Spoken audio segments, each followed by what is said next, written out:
Here's National Senate Leader Bridget McKenzie. She joins us live. This market offer for the power bills up around 9% potentially. It's kryptonite ahead of an election. You would have to be urging your team to back further energy rebates, wouldn't you? Well, Kieran, this is just another body blow for everyday Australians who are already struggling with mortgages that have gone through the roof, their repayments, the increase in prices on food, insurance, and now again, energy price increases because the Labor Party's been pursuing an energy policy that hasn't replaced capacity as they've been withdrawing from the market. So it's actually, unfortunately for everyday Australians, like emblematic of the failure of this government to get their policy settings right around addressing cost of living. I noticed Chris Bowen's commentary before the break, pointing to international issues. Well, get real, mate. The problem is here because of this Labor government's decision-making that the regulator is now pushing up the price for everyday Australians and businesses, and you're going to continue to see manufacturers go to the wall, households continue to struggle because Labor is getting the policy settings right. So it's like, They're absolutely struggling.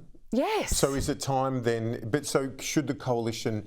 I know there's the economic management question. Obviously, that is something you want to, campaign on.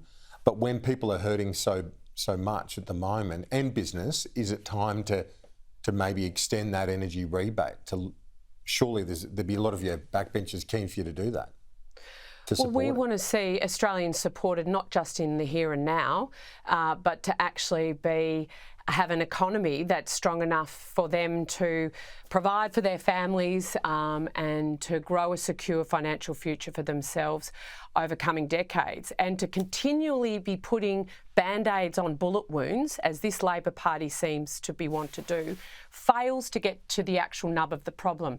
You have to address the policy crisis that caused this problem instead of continuing to try and mop up the mess that you have literally created over the last 3 years.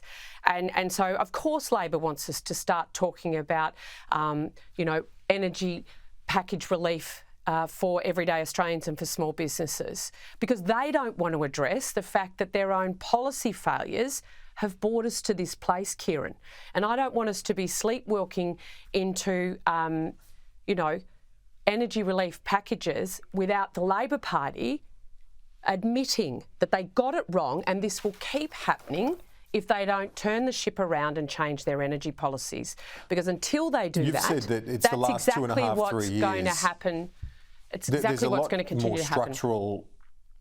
There is a greater structural question here, though, that's been many, many years in the making. You would agree, wouldn't you? That it's ludicrous that we're paying high or some of the highest gas prices in the region, given our supplies of the stuff. It's ludicrous. Well, it's ludicrous we're shutting down coal-fired power stations when we've got nothing to replace them with. It's ludicrous in a country as rich and prosperous and well-endowed as Australia with natural resources that we've got some of the highest electricity prices in the world. It just beggars belief, Kieran. And I guess that's the disappointing thing that we're seeing. Big companies moving their operations offshore where they can get a better price for energy. We're seeing small businesses go to the wall, and we're seeing households crippled with energy price bills. So at the end of the day, you've got to address the structural problem. In terms of, it's not just the last couple of years, we're talking about gas supplies, exports, some gas now being sold back to us from Japan, that we've exported. It's crazy. With those long-term contracts that, become sovereign risks if we're suddenly ripping up contracts with other nations. There are a suite of issues, but front and centre is the pursuit of 100% renewables policy by this government, by state Labor governments around the country, and that has left us in this situation.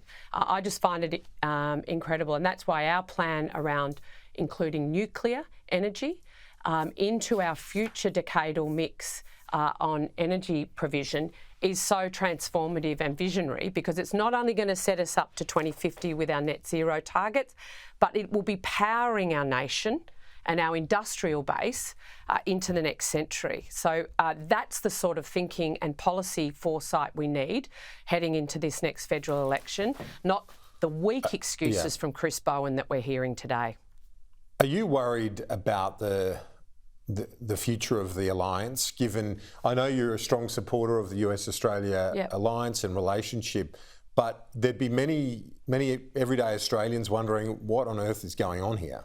Yeah, exactly. It's like, well, that's what happens when you can't pick up the phone. You refuse to get on a plane and form a relationship with someone you've actually publicly said you're scared of. And that's what our Prime Minister has done on the election of President Trump. We've now got our steel and aluminium industry subjected to American tariffs. There's another round of tariff negotiations come April 2. We're very concerned that agriculture will be on the list. We've got in excess of $3 billion beef industry there. But no country's been exempt. So even if we did show up at the Oval Office, is it a stretch to say that would have been pivotal, because no country's got an exemption? None of the nations that have been there to visit. Well, I think what President Trump has made clear is that it is about relationships. The strong advocacy and strong relationship of the former coalition government was able to achieve an exemption previously. And what we've seen here from the Prime Minister is his lack of experience, his inexperience around foreign affairs, isn't just evidence in this disastrous outcome for Australia, but in a raft of national security, geopolitical, geostrategic failures and lack of missed calls, if you like, making the wrong calls on those sort of topics for the last 3 years that have left us weaker as a nation. And I think it's not going to hurt, Kieran, right? It can only help if Anthony Albanese does that. But, we've always got to stand up for our national interest. It could hurt if you end up having a meeting like President Zelensky had. That didn't go too well. You'd want it to go well. That didn't go too well, but, a couple of weeks later, we're actually starting to talk ceasefires in that region. So they may be method in the approach. I think we've got to be all on Team Australia. We've got to be making sure that not just our steel manufacturing and our alumina and aluminium manufacturing is protected, but also, concerningly, this next round of tariff negotiations with the US on April 2 doesn't include agriculture.